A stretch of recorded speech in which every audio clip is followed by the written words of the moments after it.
Oi, gente, tudo bem com vocês? Então, né, vocês votaram lá no grupo do WhatsApp e eu tô aqui agora pra falar com vocês sobre um assunto muito importante, né? Vocês me pediram bastante, que é como estudar online pro Enem de 2023. Então, logo adiando, gente, não existe receita de bolo pra isso, né? Não existe fórmulas prontas. Até porque cada pessoa vai ser uma pessoa, cada casa vai ser uma casa, né?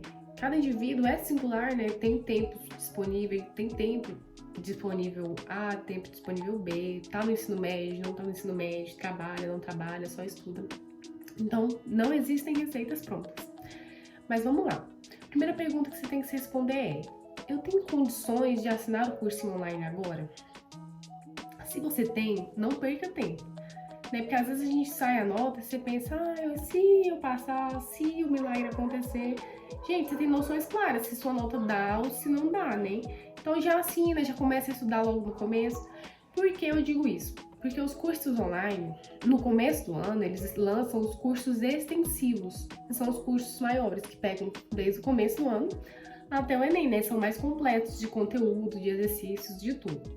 Ah, Rafa, mas eu não tenho condições de assinar o cursinho online. Essa dica serve tanto para o aluno que tem condições de assinar o cursinho online, quanto para o que não tem. Eu imprimi, gente, na minha época, um cronograma das apostilas Bernoulli com todos os conteúdos programáticos do Enem. Né? Lá tinha tudo mesmo que poderia cair no Enem, né? O conteúdo do ensino médio. Então, lá tinha 3 lacunas a serem preenchidas, que era aula, exercício e resumo. À medida que você ia fazendo, você ia marcando, né? Por exemplo, função quadrática. Assisti a aula, marquei. Fiz o resumo, marquei. Resolvi os exercícios, marquei. Você pode fazer o seguinte, né? Você imprime o valor da Xerox, né? Você imprime esse cronograma, eu vou estar disponibilizando aqui embaixo para vocês. Imprimiu o cronograma, pesquisa no YouTube o nome do conteúdo. Logaritmo, por exemplo, vai lá, pesquisa logaritmo, o YouTube seleciona um professor. Com o passar do tempo, a gente fica até mais fácil. Você já vai se identificando mais com o professor A, com o professor B, já tem seus professores favoritos ali, né, pra você estudar as matérias que você precisa estudar, e vai se adaptando e vai seguindo o cronograma com aulas gratuitas do YouTube, né. E aí, Rafa, como que eu divido durante a minha semana aquilo que eu estudo? Você tem que responder a seguinte pergunta: qual é o meu ponto fraco? Gente, o ponto fraco, ele serve, né, pra gente ignorar e fingir demência com ele, não. É pra gente melhorar em cima dele. Então, assim, eu tinha o meu ponto fraco. Qual era o meu principal ponto fraco? No meu primeiro vídeo eu já falo. Era a redação. Então, eu tinha que melhorar a redação. Tinha que estudar a redação. Então, você tem que partir pra cima do seu ponto fraco. Na questão do cronograma, eu vejo muitos de vocês comentarem que tem dificuldade com matemática.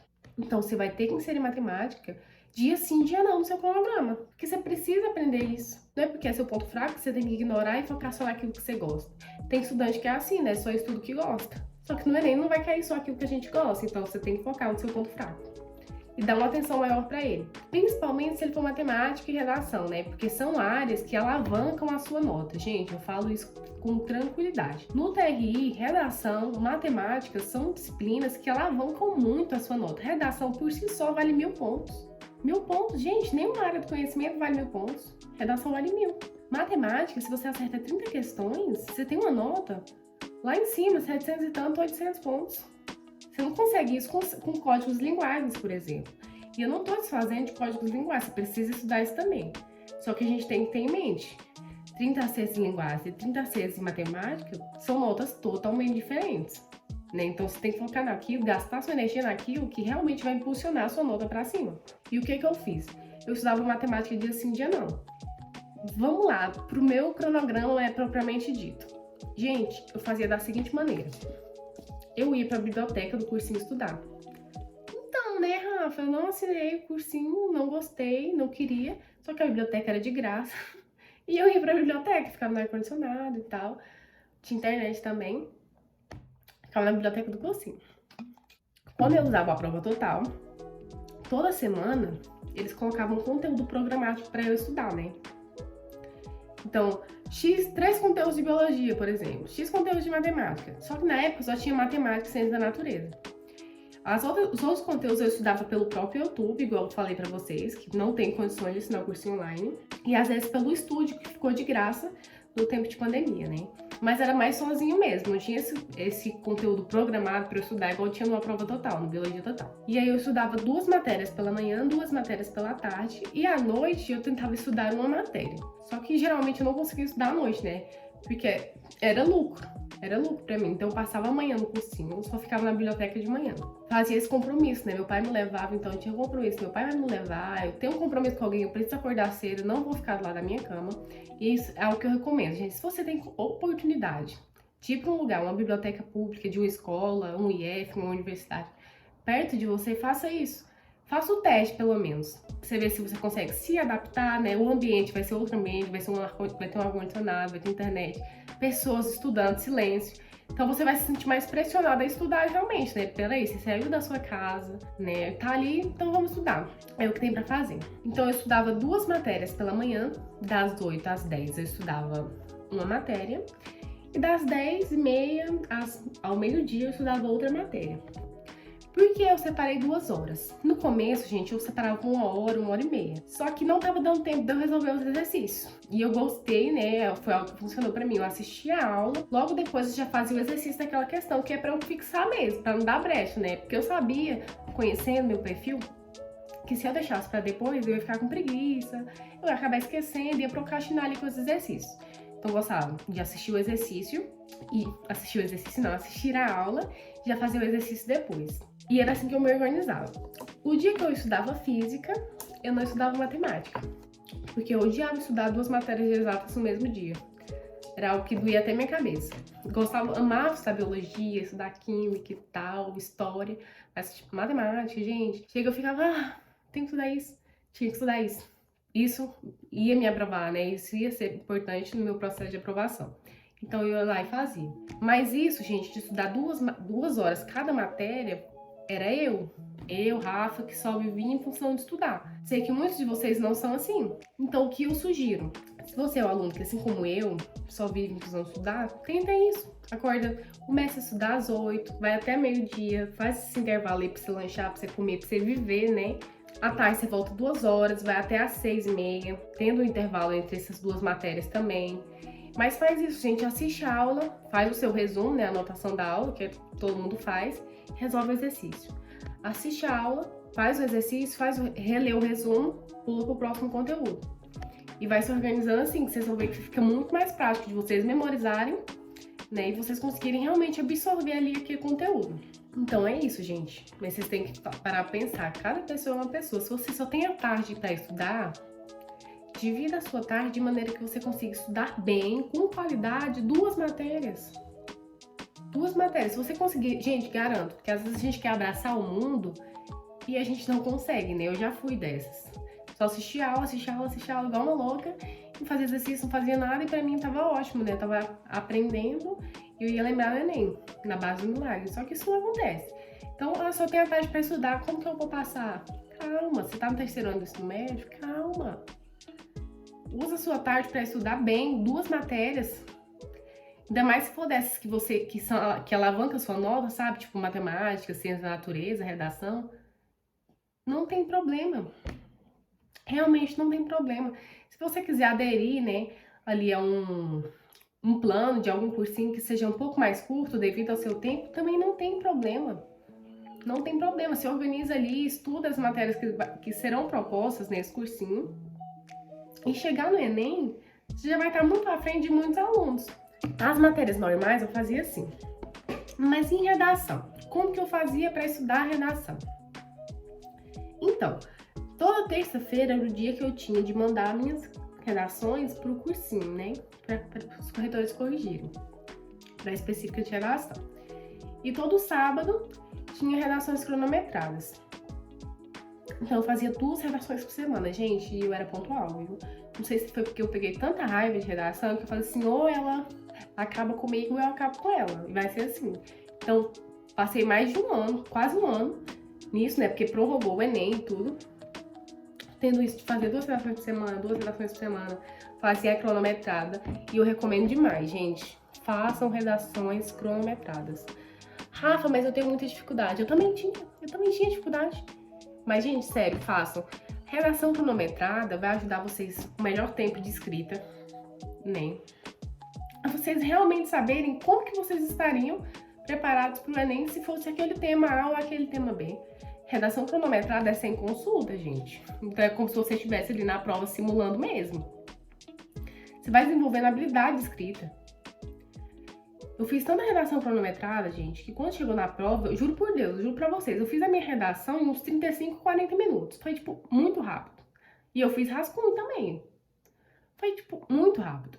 Tudo graças à redação cronometrada. Então, eu sempre simulando ali como seria o dia do Enem, a redação, sem consulta, de máscara. Gostava de simular até de máscara. Né?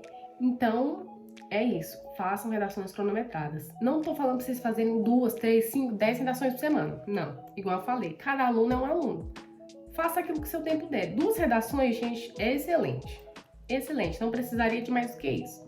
Mas se você consegue fazer uma e se manter constante até o Enem, faça uma. Né? Pega o feedback dessas correções, as pontuações do corretor e melhore em cima do seu texto, reescreva essas redações, né? De preferência à mão, né? Pega ali a folha como se fosse o Enem mesmo, escreve a redação, vê se tá cabendo nas linhas certinho.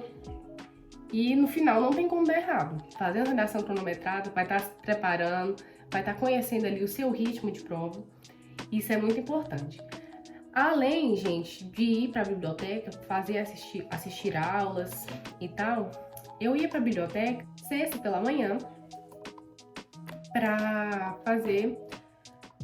Geralmente era sexta, né? Porque eu não conseguia muito bem sábado. Eu ia, na sexta pela manhã. Eu costumava ir nas bibliotecas às sexta pela manhã ou algum dia durante a minha semana, né? Ia depender de como estava o cronograma do cursinho que eu tinha assinado. E meu pai imprimia a prova do Enem, né? Eu fiz o Enem de 2019 a 2009 a 2019. Meu pai imprimia a prova. Eu sentava na biblioteca, né? O silêncio, a paz, de máscara. E fazia ali a minha simulação do Enem. Então, eu respondia ali aquela prova antiga do Enem sem consulta, sem conversar com ninguém, sem mexer no celular, sem ficar indo ao banheiro toda hora, né? Como se fosse realmente tivesse no momento de prova. Terminava, geralmente, eu estimulava o prazo, né? Então, eu vou ter X horas para responder essa prova, 5 horas. Então, eu vou tentar responder em 4 horas e meia, que era mais ou menos o tempo que meu pai ia me buscar, né? Então, eu sempre trabalhei um pouco de tempos a menos do que eu realmente teria. E eu lembro que eu terminava, já tava perto do meu pai me buscar, que ele saía do trabalho e ia me buscar lá no cursinho, lá na biblioteca, né, lá do Sesc. E aí eu ficava doida pra chegar em casa, corrigir logo pra ver quantos eu acertei, quantos eu errei, se tava perto, se tava longe. Chegava em casa, né, nesse mesmo dia à tarde, era um dia praticamente dissimulado. Eu assistia a resolução comentada das questões que eu tinha errado e na minha própria prova eu escrevia o que eu errei, como que eu resolvi aquela questão. O macete para resolver ela, a interpretação que eu não tive, se de alguma forma eu me equivoquei na hora de resolver, eu anotava tudo na prova e ficava usando como revisão. Eu fiz tanto isso, gente, que eu, de certa forma, me acostumei a resolver a prova do Enem. Parece até bizarro, né? Mas é basicamente isso que acontece. Você se acostuma tanto a fazer aquilo, então, assim, era mais uma prova do Enem dentro das mais de 10 que eu fiz no ano que eu fui aprovada. Fiz várias provas do Enem, igual eu falei, 2009 a 2019, incluindo as versões PPL. Era muita prova, gente. Deu um trenzão desse tamanho assim de prova. E então, eu fiquei habituada a fazer a prova. Cheguei lá um pouco mais tranquila, né? As questões do Enem, elas não costumam mudar radicalmente o padrão de questão. Então, se você se acostuma a fazer essas questões, você decola. Você literalmente decola. E se você faz isso, de assistir a resolução comentada daquilo que você errou, você decola mais ainda.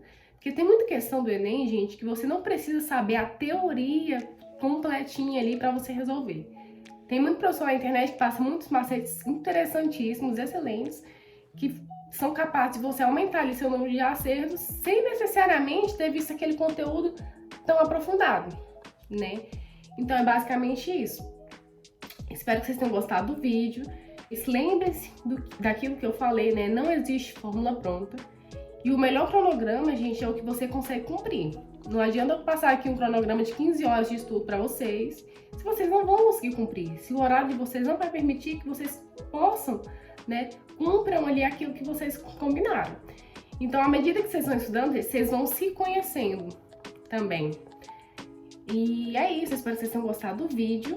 Qualquer dúvida, deixe aqui nos comentários, eu adoro responder as perguntas, as dúvidas de vocês. E até o próximo vídeo.